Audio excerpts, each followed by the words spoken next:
जय जिनेन्द्र, जय महावीर, जय आचार्य श्री विद्यासागर जी। तुम्हें मृत्यु ने, हमें मृत्यु के समाचार ने मारा।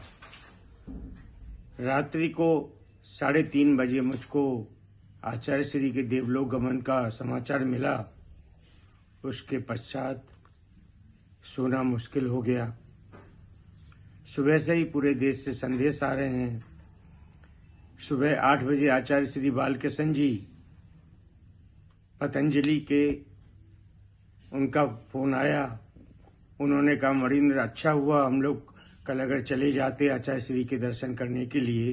कल मुझको और उनको साथ में जाना था वहाँ पर बताया गया कि आचार्य श्री का उपवास है, वो कोई दवा नहीं लेंगे।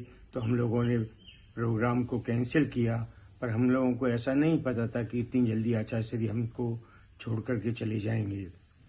आचार्य श्री का मेरे समस्त परिवार, श्री धन्य कुमार जैन जो जज थे, जिनको आचार्य श्री ने शास्त्र भेंट करते हुए कहा था कि शिखर जी के बारे में जो आपने कहा था उसको हम लोग भूल नहीं सकते।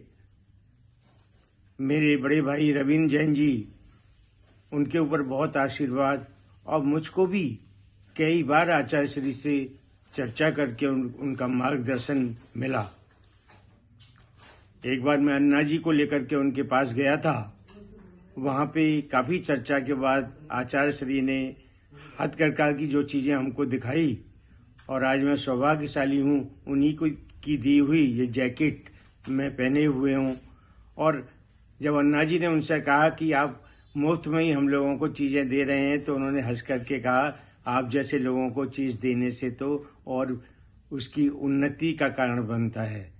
उनकी तप तपस्या, उनके द्वारा किए गए कार्य, गौशाला के, हथकरघा के, और इंडिया को भारत बनाने का जो उनका संकल्प था, वो सब हम लोगों के जीवन में बहुत परिवर्तन लेकर के आए हैं।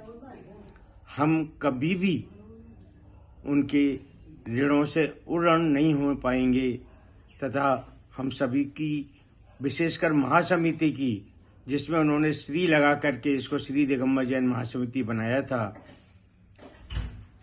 उनकी यादों को हम भूल नहीं पाएंगे। तथा समस्त श्री दिगंबर जैन महासमिति उनके चरणों में त्रिबार नमोस्तु करती है, तथा प्रार्थना करते हैं कि वो सिद्ध शिला पर शीघ्र ही पहुंचेंगे।